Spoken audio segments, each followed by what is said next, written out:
കുടുംബം പുലർത്തുകയും 2 പെൺമക്കളെയും നല്ല നിലയിൽ വിദ്യാഭ്യാസം ചെയ്യിക്കുകയും ചെയ്യുന്ന സാധാരണക്കാരിയായ ഒരു വീട്ടമ്മയ്ക്ക് പോലീസിൽ നിന്നുണ്ടായ വലിയ നീതി നിഷേധത്തിന്റെ വേദനിപ്പിക്കുന്ന ഞെട്ടിപ്പിക്കുന്ന കഥയാണ് നമ്മൾ നേരിട്ട് ബിന്ദുവിൽ നിന്ന് തന്നെ ഇവിടെ കേൾക്കാനിടയായത്.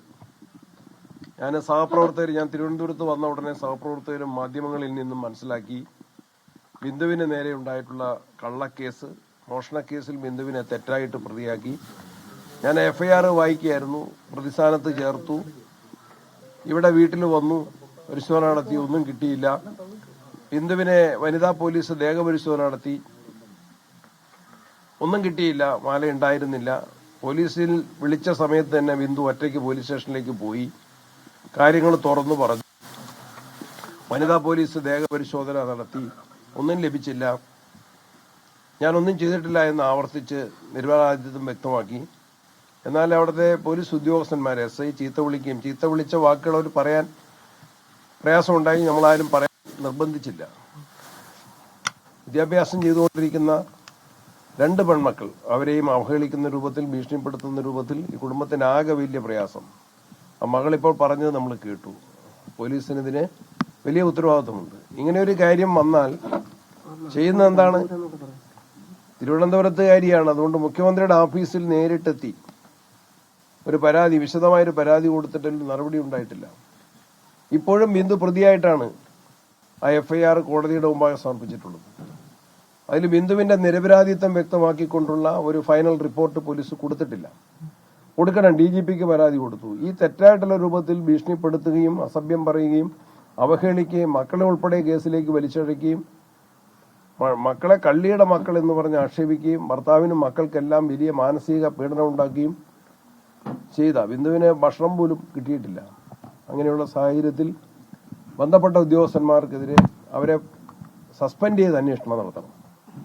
അവരെ നിലനിർത്തിക്കൊണ്ട് അന്വേഷിക്കുകയല്ല, അവരെ ഈ പദവിയിൽ നിന്ന്, ചുമതലയിൽ നിന്ന് മാറ്റി നിർത്തി സത്യസന്ധമായൊരു അന്വേഷണം വേണം. ഇവർക്കുണ്ടായിട്ടുള്ള നഷ്ടത്തിന് പരിഹാരം കൊടുക്കണം.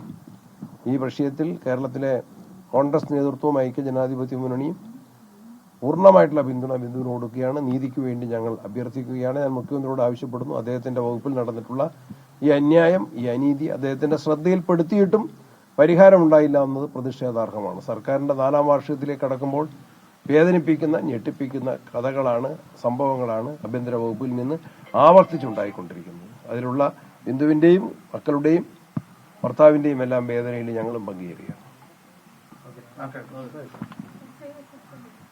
ഞാൻ പറഞ്ഞു കഴിഞ്ഞു. ആ ഉദ്യോഗസ്ഥനെ അവിടെ ഇരുത്തിക്കൊണ്ട് അന്വേഷിക്കാൻ അദ്ദേഹത്തിനെതിരായിട്ട് അദ്ദേഹത്തിന്റെ പോലീസ് സ്റ്റേഷനിലെ കോൺസ്റ്റബിൾമാർക്കോ അല്ലെങ്കിൽ അവിടെയുള്ള സ്റ്റാഫിനോ ആർക്കും തന്നെ ഒരു സാക്ഷി കൊടുക്കാനോ തെളിവ് കൊടുക്കാനോ കഴിയില്ല. അവിടെ നിന്ന് മാറ്റി നിർത്തി സസ്പെൻഡ് ചെയ്തുകൊണ്ട് തന്നെ അന്വേഷിക്കണം. ഇത്രയും ഗൗരവമേറിയ ഒരു വിഷയമാണ്. അവരെ പ്രൊട്ടക്ട് ചെയ്യുന്നതിന് പകരം ബിന്ദുവിന് നീതി നടപ്പിലാക്കി കൊടുക്കാൻ ഗവൺമെന്റ് തയ്യാറാണ്.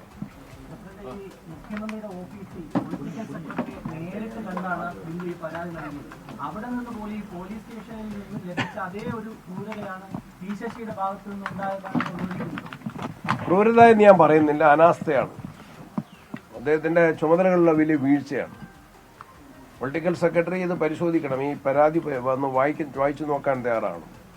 ആ പരാതിയുടെ സ്വഭാവം മനസ്സിലാക്കി ഞാനിപ്പോൾ അതിന്റെ ചെറിയ രൂപത്തിൽ വായിച്ചപ്പോൾ തന്നെ നമുക്ക് മനസ്സിലാക്കാൻ സാധിക്കും. ആർക്കും മനസ്സിലാക്കാൻ സാധിക്കുന്ന, ശശിക്ക് നന്നായിട്ട് വായിച്ച് മനസ്സിലാക്കാൻ സാധിക്കുന്ന മലയാളത്തിലുള്ള ഒരു പരാതിയാണ്. എൻ്റെ കൂടെ FIR ചേർത്തിട്ടുണ്ട്. അത് രണ്ടും വായിച്ചു നോക്കിയാൽ ഇതിന്റെ ഗൗരവ സ്വഭാവം മനസ്സിലാവും.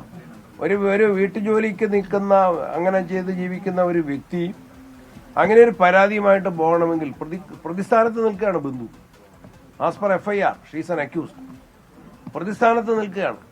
ആ പ്രതിസ്ഥാനത്ത് നിൽക്കുന്ന ഒരു വ്യക്തി മുഖ്യമന്ത്രിയുടെ ഓഫീസിലേക്ക് സധൈര്യം ഞാൻ പ്രതിയല്ല, ഞാൻ തീർത്തും നിരപരാധിയാണ് എന്ന ഒരു പ്രസ്താവനയുമായിട്ട്, ഒരു പരാതിയുമായിട്ട് ചെല്ലുമ്പോൾ അത് മുഖവിലക്കെടുക്കണം. കോടതിയിൽ പറയുന്ന പോലെയല്ല. സസ്പെൻഡ് ചെയ്തതിനെ ഞങ്ങൾ സ്വാഗതം ചെയ്തു. FIR അടുത്ത നടപടി സസ്പെൻഡ് ചെയ്താൽ മാത്രം പോരാ, അന്വേഷിക്കണം. അന്വേഷിച്ചിട്ട് ഉചിതമായിട്ടുള്ള നടപടികൾ സ്വീകരിക്കണം. സസ്പെൻഷൻ ഞാൻ പറഞ്ഞല്ലോ, അത് അന്വേഷണത്തിനിടയിലുള്ള ഒരു ഇന്റർവ്യൂ, സത്യസന്ധമായ സുതാര്യമായ അന്വേഷണത്തിനുള്ള ഒരു സാഹചര്യം ഒരുക്കട്ടെ.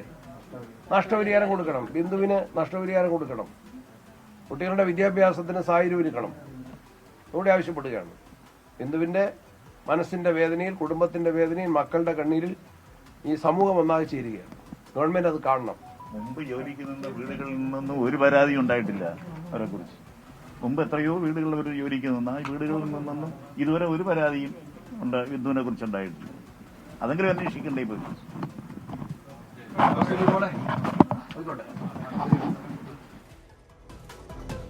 വന്നിരിക്കുന്ന ഒരു വാർത്ത പേരൂർക്കട SIക്ക് സസ്പെൻഷൻ എന്നുള്ളതാണ്. SD പ്രസാദിനെയാണ് ഇപ്പോൾ ഈ സംഭവവുമായി ബന്ധപ്പെട്ട് സസ്പെൻഡ് ചെയ്തിരിക്കുന്നതെന്ന് കൂടി അജീഷ് ജയകുമാർ അറിയിക്കുന്നുണ്ട്.